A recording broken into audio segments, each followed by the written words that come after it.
नमस्कार आदाब, मैं हूं वकार अहमद और आप देख रहे हैं इंडिया फर्स्ट रिपोर्ट्स। आज तारीख है 6 जून और वक्त हुआ है 6 बजे, यानी कि 6 जून के सुबह के 6 बजे हम लोग निकल पड़े हैं एक कवरेज के ऊपर। अब देखना ये है कि वो कवरेज कितना हम कर पाते हैं, क्योंकि आपको मालूम है कि देश में एक अजीब सा माहौल चल रहा है और साथ में कुछ कॉकरोचेस बाहर आ गए हैं जो कहते हैं कि हम धर्मेंद्र प्रधान का इस्तीफ़ा लेंगे।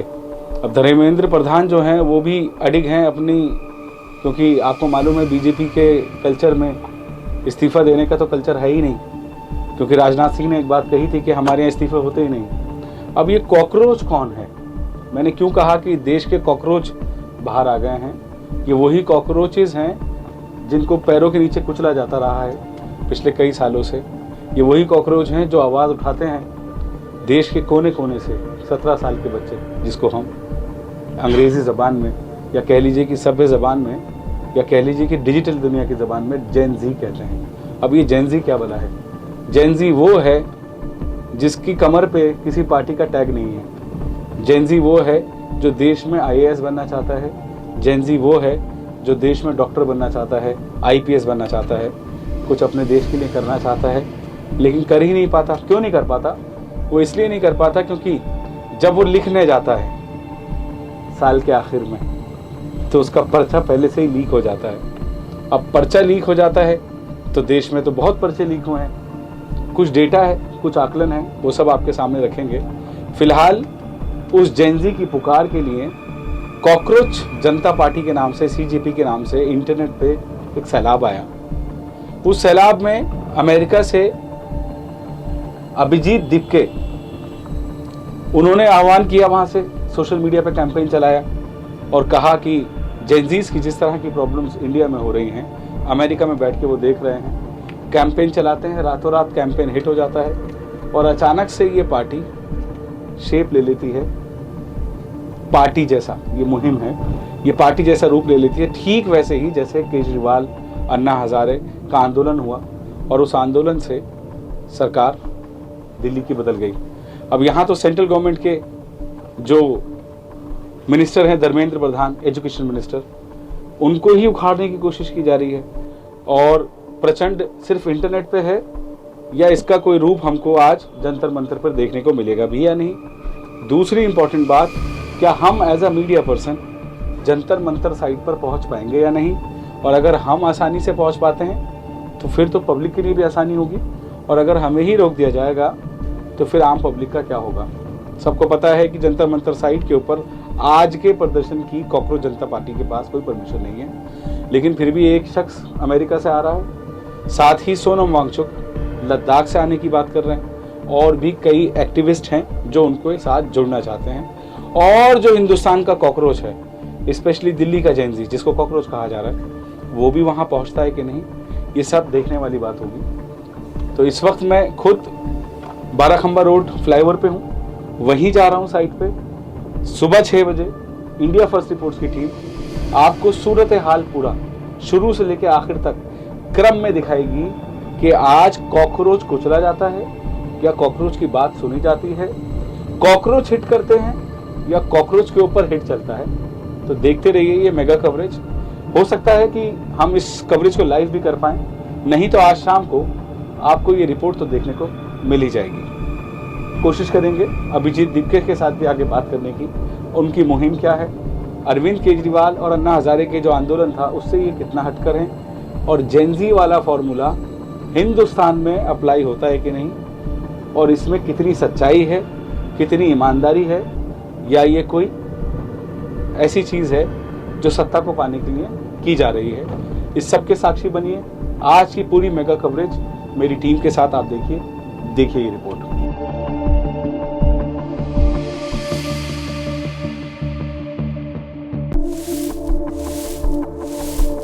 आप सभी कानून व्यवस्था को बनाए रखने में पुलिस का सहयोग करें। Please move to the designated protest site at Jantar Mantar. Mr. Abhijit Dipke will join you there. Please vacate this area and avoid obstructing traffic so that commuters and pedestrians are not inconvenienced. आप यहाँ सभी निर्धारित धरना स्थान जंतर मंतर की तरफ प्रस्थान करें। श्री अभिजीत दीपके आपके साथ वहीं पर सम्मिलित होंगे। आप सभी कृपा करके जंतर मंतर पर प्रस्थान करें। नमस्कार, आदाब, मैं हूं वकार अहमद और आप देख रहे हैं इंडिया फर्स्ट रिपोर्ट। सुबह के 6:30 बज चुके हैं। मेरी आमद है इस वक्त पार्लियामेंट स्ट्रीट पुलिस स्टेशन के बाहर। पूरी तरह से मुस्तैद है यहाँ का स्टाफ, दिल्ली पुलिस का छावनी बना रखा है पूरे पार्लियामेंट स्ट्रीट और लुटियन जोन को। चारों तरफ पुलिस की गाड़ियाँ, पुलिस का अमला पूरी तरह से अलर्ट।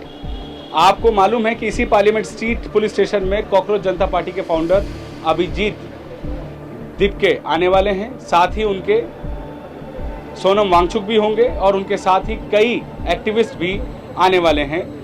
आज सुबह 6:30 बजे इस वक्त आपके सामने ये तस्वीरें मैं दिखा रहा हूं। आज शाम को आपको विस्तृत रिपोर्ट मिलेगी। ये वही पार्लियामेंट स्ट्रीट है जहां पर वो सारे एक्टिविस्ट मौजूद रहेंगे, परमिशन मांगेंगे। परमिशन किस चीज़ की? परमिशन प्रदर्शन करने की।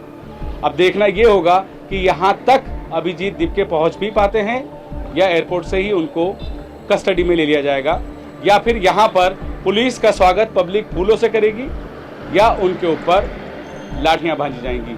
ये सब लोग जो भी यहाँ पर हैं बहुत चुनिंदा लोग हैं, ज़्यादा लोग यहाँ पर नज़र अभी नहीं आ रहे हैं। वक्त भी जो हुआ है, अब 8 बजने वाले हैं। अभिजीत दीपके शायद अब ज़मीन पर उतरने वाले हैं। मैं अपने कैमरामैन से कहूँगा मुझे फॉलो करें और मैं आपको दिखाता हूँ कि इस वक्त यहाँ पर पुलिस का इंतज़ाम, बंदोबस्त कैसा है।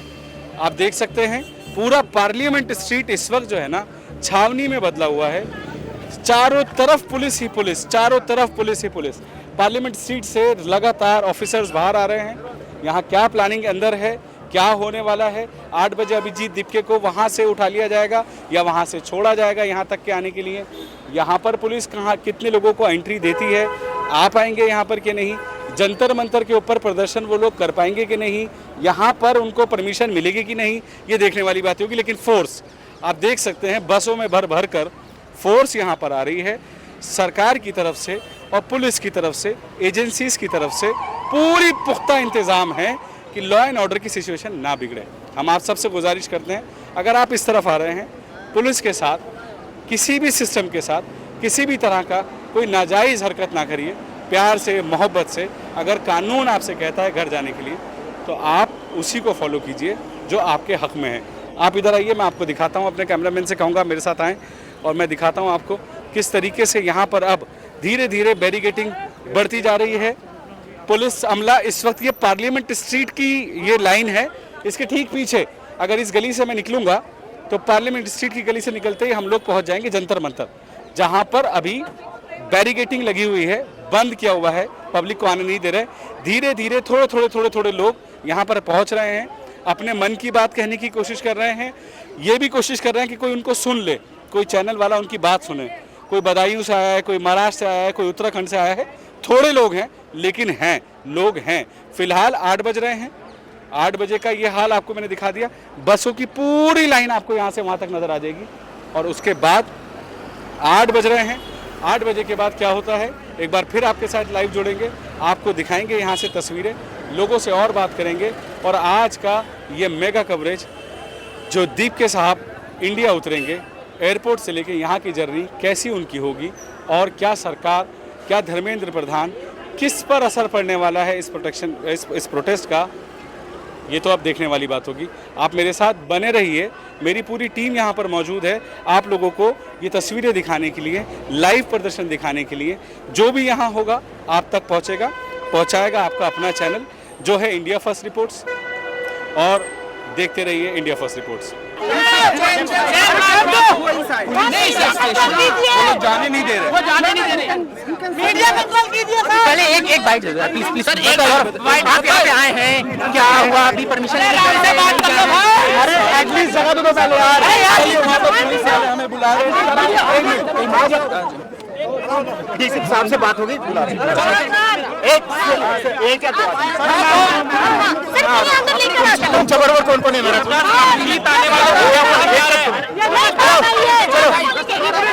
रोड जाम मत करो प्लीज। आप एक साइड हो जाइए, उस साइड हो जाइए।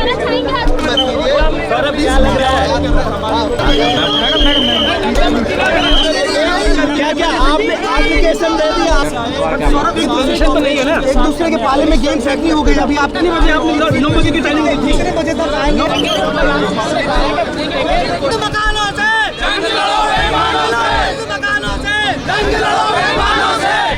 दीप जी कब तक आ जाएंगे? वो बस पहुंचने वाले होंगे।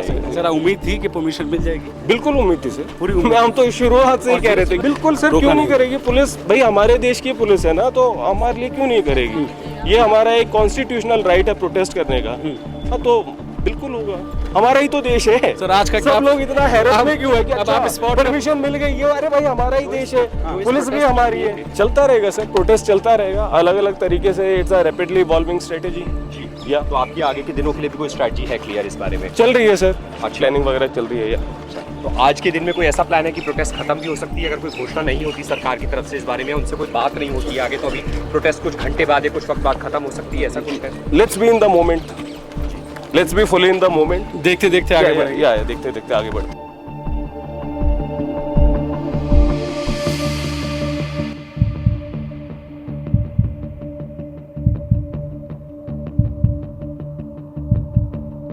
कहाँ से आए हैं? मैं क्यों तो आए हैं? मैं क्या कहानी है आपकी? देखिए, मैं तो ये प्रोडक्शन, ये जब CGP पार्टी का प्रोडक्शन हो रहा था तो मैं भी इन लोगों को बताने आया हूँ कि भाई मेरा भी बेटा नीट का एग्जाम दिया था।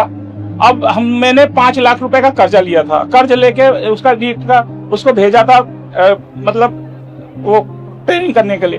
पर आज वो इतना फ्रस्ट्रेशन है, कहता पापा जान दे दूं। मैं बोला नहीं बेटा जान मत देना, कुछ भी हो जाएगा, ज्यादा होगा तो किराने की दुकान खोल लेंगे, क्या करेंगे, इससे ज्यादा क्या करेंगे, पर मर जाएगा तो क्या हो गया, मेरा एक ही बेटा। बताओ इन लोगों को शर्म नहीं आती। मैं तो यही कहता हूँ कि धर्मेंद्र प्रधान जी आपसे नहीं संभल रहा तो इस्तीफा दे दो, क्या मतलब है? आप इस्तीफा नहीं दे सकते तो माननीय नरेंद्र मोदी जी से भी कह रहा हूँ कि भाई इससे नहीं संभल रहा, कोई शिक्षक हो तुम्हारे मतलब मंत्री में, उसको दिलवा दो, वो अच्छे से चलाएगा। पर ये तो छोड़ने के लिए तैयार नहीं है। बताओ तो आप जब तक ये प्रोडक्शन तब तक चलता रहेगा कि जब तक धर्मेंद्र प्रधान इस्तीफा नहीं दे देता। धन्यवाद। आप रोए क्यों? मेरा बेटा कह रहा है कि पापा जान दे दूंगा, बताओ क्या करूं, बताओ अब अगर मर गया तो क्या होगा बताइए ना, फिर आएगा, फिर मैं किससे नीट का एग्जाम दिलवाऊंगा बताओ। उसकी एक तमन्ना है कुछ करने के लिए, डॉक्टर बनने के लिए, तो क्या होगा बताओ ना, कैसे है? और उसके बावजूद कैसे उतारेंगे? देंगे कहीं से? अब सोना वोना मिसेज का रखा हो तो उसको बेच के पैसा देंगे, क्या करेंगे? काश ये चीटिंग नहीं होती, ये पेपर लीक नहीं होता तो आज हमारे बेटा निकल जाता। बहुत मेहनत किया था, 14 घंटे पढ़ाई करता था, इधर 12 बजे रात को, उधर 4 बजे उठ जाता था, बताइए। और आज ये हालत है कि बताओ, अब इन लोगों को, इनके बच्चे तो क्या आराम से हमारे टैक्स पेयर के पैसे में ऐश कर रहे हैं इन लोग, पर क्या करेंगे हम लोग, क्या कर सकते हैं भाई? अब इनका तो ऐसे ही विरोध कर सकते, बाकी तो कुछ विरोध हम लोग कर नहीं सकते, डंडा लड़ाई तो चला नहीं सकते क्योंकि ये लोग शासन में बैठे हुए। क्या शुभ नाम है आपका? मेरा नाम राजेंद्र कुमार वर्मा। कहाँ से आए आप? मैं तो दिल्ली, यही है दिल्ली, मतलब कनाट प्लेस ए ब्लॉक में रहता हूँ।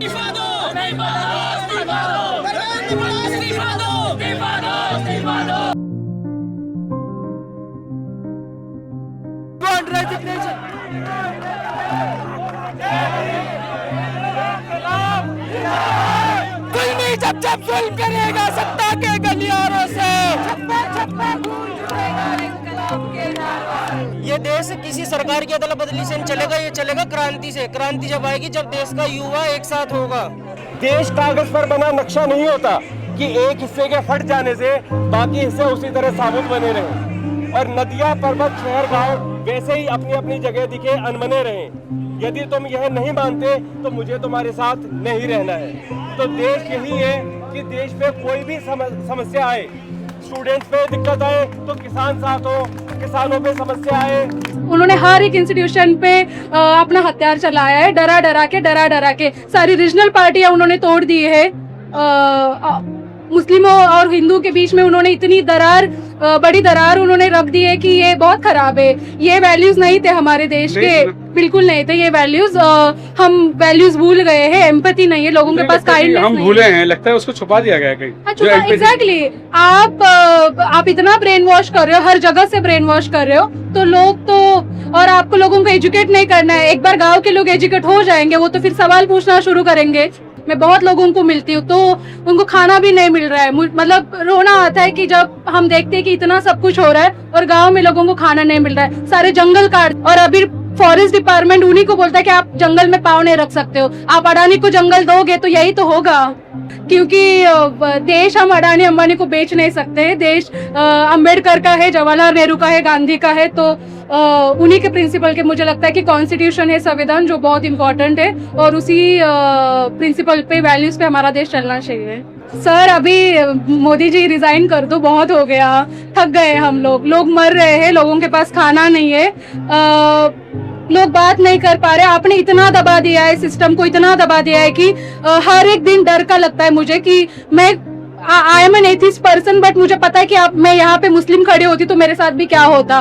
तो वो डर का माहौल है ना, वो हमें खत्म करना है और लोग खुशी से रहना चाहते हैं। लोगों को खाना चाहिए, 2 वक्त की रोटी चाहिए, काम चाहिए, बस उतना ही, उसी में सुकून है। हाँ, उतना उनका एस्पिरेशन है कि खाना मिल जाए।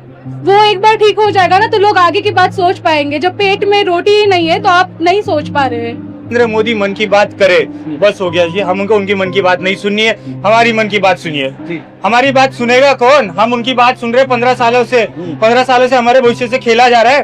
कैसे भूल सकते हैं हम? इस देश में छत के नीचे दबकर स्टूडेंट्स मर रहे हैं। इस देश में स्कूल्स की बुनियादी शिक्षा बच्चों को मिल नहीं पा रही है, जो कैसे वैसे बचपन से लेके 10वीं 12वीं तक पहुंच रहे, अपने भविष्य जैसे नीट जैसे परीक्षाओं के लिए 18 घंटे 20 घंटे पढ़ रहे, उनके भविष्य से खेला जा रहा है। वो एक दिन का पेपर से खिलावट नहीं है, वो 15-16 साल की शिक्षा से खिलावट है। और वो मेहनत सिर्फ माता पिता की है, बच्चे की है, उनके भविष्य से है। और एक दिन एक छोटी सी चोरी, इनसे पेपर नहीं संभला जा रहा और ये हमारे देश का भविष्य बनाएंगे। और ये सालों बर्बाद कर दे रहे। एक पेपर लीक होने से सालों बर्बाद हो रहे, बच्चों की प्रिपरेशन भी खराब हो रही है। और ठीक है, एक जने का जैसे लीक हुआ होगा, पर बाकी के लोग जो सही में पढ़ रहे हैं और जो सही में एग्जाम दे रहे हैं, उनका भी पेपर आप कैंसिल करवा दे रहे हो। वो एक बच्चे को पकड़ो ना, आपका सिस्टम। और जब ये युवा संगठित हो रहे हैं, अपने मन की बात रखने की कोशिश कर रहे हैं, युवा एक होकर कुछ ओपिनियन देना चाह रहे हैं, तो ये लोग हम पे आरोप कर रहे हैं कि हम फंडेड है। नैरेटिव सेट किया जा रहा है कि फंड सेट किया जा रहा है।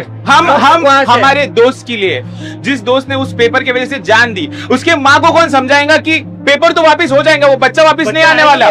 जो बच्चा सिस्टम पे बिलीव करता था और वही सिस्टम उसे फेल हो चुका है, उसे वो जवाबदार है, वो सिस्टम, उस सिस्टम को जवाब देना पड़ेगा। आप बताइए, हम 1,500 किलोमीटर ट्रैवल करके आए हैं सिर्फ हमारे दोस्त के लिए, और क्या हमें बांग्लादेश से, पाकिस्तान से फंडिंग आई है? कि जो चीज गलत हुई, जैसे एग्जाम लीक, पेपर लीक हुआ, एक नहीं हुआ, बहुत सारे पेपर लीक हुए, तो जिस बच्चे का फ्यूचर खराब हो गया उसका फ्यूचर गया। अब वो फिर से एग्जाम देगा और इसकी कोई गारंटी है नहीं कि फिर से पेपर लीक नहीं होगा, हो जाएगा और हमें पता नहीं चलेगा, ये भी हो सकता है। तो अब जो इस बार पता ही ना चले। हाँ, इस बार पता ही ना चले, क्या पता कि पेपर और लीक होता आया होगा, आज पता, अब हमें इस बार पता चली है। हाँ, तो बस यही है कि जो मिनिमम हम कर सकते हैं, हम कि जिस मिनिस्टर से वो चीजें मैनेज नहीं हुई उसका इस्तीफा दिलवा दिया जाए और आगे ऐसा आश्वासन दिया जाए कि चीजें सही रहेंगी और बच्चों के फ्यूचर के साथ खिलवाड़ नहीं। ये प्रोटेस्ट इसलिए तो किया जा रहा था कि प्रधानमंत्री तक भी बात पहुंचे। जब आप घर से निकल रहे थे तो मन में कुछ डर था, कोई खौफ था कि क्या होगा? डर बस यही था कि अब यहाँ प्रोटेस्ट हो रहा है, ये वायलेंट ना हो जाए, कुछ उपद्रवी लोग घुस जाएं और कुछ हो जाए, तो फिर फ्यूचर यहाँ भी संकट में है, वहाँ एग्जाम लीक हो रहा है, वहाँ भी फ्यूचर खतरे में ही है। घर जाके क्या टेक होम है तुम्हारा, क्या होगा, क्या मन लेके जाओगे यहाँ से? यहाँ से एक उम्मीद लेके जाएंगे कि चीजें सुधरेंगी और घर जाके क्या अगले एग्जाम की तैयारी करेंगे। बस फिर लीक हो गया, फिर वही तो, बस इसीलिए तो यहाँ बैठे हैं कि एक दिन सेल्फ स्टडी छोड़ के क्या पता अगली बार ना हो एग्जाम लीक। क्योंकि आज की डेट में समस्याएं तो बहुत सारी हैं, मगर ये एजुकेशन इमरजेंसी है, ये मतलब हाँ, ये एजुकेशन इमरजेंसी है और इस्तीफा देना कोई बुरी बात नहीं होती है। पहले हमारे ऐसे मतलब लाल बहादुर शास्त्री सरीखे नेता हुए जिन्होंने एक छोटी सी रेल दुर्घटना के ऊपर जो है इस्तीफा दे दिया। यदि सरकारें हमेशा डिनायल मोड में होंगी, जैसा कि सोनम वांगचुक ने कहा, मुझे एक बात उनकी अच्छी लगी कि take the message, don't try to kill messenger, ठीक है ना। अब ये अनरेस्ट की आवाजें हैं, यदि आप उनको नहीं सुनोगे भटक जाएंगे। और मेरा कहना यह है कि धर्मेंद्र प्रधान इस्तीफा दे करके छोटे नहीं हो जाएंगे, बड़े हो जाएंगे। क्योंकि देखिए, मैं अपने पर्सनल एक्सपीरियंस से इस बात को कहता हूँ, मैं बिहार से बिलोंग करता हूँ और मैं 4 साल की उम्र से दिल्ली में आया था। हमने पढ़ाई के बल पर ही अपने आप को अपलिफ्ट किया ठीक है ना। पढ़ाई हमारे बिल्कुल लिए सही एक बात। आखिरी हथियार है। यदि वो हथियार भी कुंद कर दोगे तो हम कैसे ऊपर आएंगे। जो पेपर जो लीक हुआ है ये फर्स्ट टाइम नहीं हुआ है। ये युवाओं के साथ, क्षेत्र देश के तमाम नौजवानों के साथ बहुत बड़ा खिलवाड़ है, उनके भविष्य के साथ खिलवाड़ है। तो ये सिस्टम ये कब तक चलता रहेगा। इस सिस्टम को जो दीपिका ने जो कदम उठाया है कॉकरोच जनता पार्टी ने, उस सिस्टम को के खिलाफ हमने एक बुलंद आवाज यहाँ पे इकट्ठे हुए हैं। और हम चाहते हैं प्रत्येक नागरिक, प्रत्येक व्यक्ति, प्रत्येक देश का जो नागरिक है उसके व्यक्ति के तौर पे जिम्मेवारी बनती है कि इसके खिलाफ जो गलत हो रहा है उसके खिलाफ आवाज उठाएं। आज नहीं तो फिर कभी नहीं। आप मेरे पीछे देख सकते हैं, ये पूरा जन सैलाब है और अभी सुबह ही हुई है, तकरीबन 11:30 का टाइम है और पब्लिक भरी पड़ी है। यहाँ से लेके वहां दूर दूर तक आप देखेंगे जेंजी ही जेंजी, जेंजी ही जेंजी। लेकिन आपको एक बात बता दूं मैं कि जेंजी का मतलब क्या होता है ये आज आपको पता लग जाएगा। जेंजी का मतलब ये है कि हमारा जो जेंजी है उसको तमीज है बात कहने की, बात करने की, बात समझाने की, बात रखने की। और यही रीजन है कि यहाँ पर दिल्ली पुलिस ने भी इस बात को समझा और इन लोगों को परमिशन दी कि डेजिग्नेटेड स्थान के ऊपर आप जाकर अपनी बात रखिए। और जिस तरह से युवा अपनी बात रख रहा है, बहुत ही पोलाइट तरीके से अपना प्रदर्शन, अपना आक्रोश दिल में लौ जगाकर दिखाने की कोशिश कर रहा है, ये अपने आप में बहुत बड़ी बात है। हम लोगों ने देखा, मैंने आपको दिखाया उस पहले कॉकरोच को, जिस कॉकरोच से मैंने ये स्टोरी स्टार्ट की, और यहाँ पे हजारों कॉकरोच हैं। और अगर जैसे जैसे वक्त बढ़ता जाएगा शायद ये कॉकरोचों की तादाद और बढ़ती जाएगी। और इन सब ने जिस शालीनता से अपनी बात रखी है, और एक एक आदमी का कहना यही है कि धर्मेंद्र प्रधान गद्दी छोड़े। जब आपसे नहीं हो पा रहा तो फिर क्या करें बेटा, आपसे नहीं हो पाएगा। यही बात ये सब लोग बड़े प्यार से कह रहे हैं, बहुत मोहब्बत और आजीजी से कह रहे हैं, क्योंकि ये वो लोग नहीं हैं जो 60 साल के हैं, ये वो लोग नहीं है 40 के हैं, ना ये पॉलिटिशियन हैं। ये हम सब के भाई बहन हैं जो पढ़ना चाहते हैं, कुछ करना चाहते हैं। और फिर 5-5 लाख 10-10 लाख रुपए खर्च करते हैं उनके माँ बाप, और पेपर लीक हो जाता है, बच्चा उस कगार पे आ जाता है जहां पे ना जिंदगी है ना मौत का कोई सहारा। तो मैं सरकार से, इंडिया फर्स्ट रिपोर्ट सरकार से यही कहना चाहेगा कि इस जन सैलाब को सुनिए, और नरेंद्र मोदी अपने मन की बात करे तो इस बार जेंजी पर करें, ताकि जेंजी को ये मैसेज जाए कि प्रधानमंत्री सबके हैं। और ये रिपोर्ट अगर आप देख रहे हैं तो एक छोटी सी कोशिश पूरी दुनिया के मीडिया ने इन लोगों की बात यहाँ से पहुंचाने के लिए की। अगर आप देख रहे हैं तो इस बात को समझिए कि आप ही के बच्चे हैं, हमारे ही बच्चे हैं, हमारा ही फ्यूचर है, और हम ही गड्ढे में जा रहे हैं। भूखे रह सकते हैं, बिना बिजली के रह सकते हैं, लेकिन शिक्षा, अगर हमारी शिक्षा ही खत्म होने लगेगी तो देश आगे नहीं बढ़ सकता। कैमरामैन मोहम्मद अरशद, मोहम्मद इमरान, मोहम्मद नसीम के साथ मैं Waqar Ahmed, India First reports, Delhi.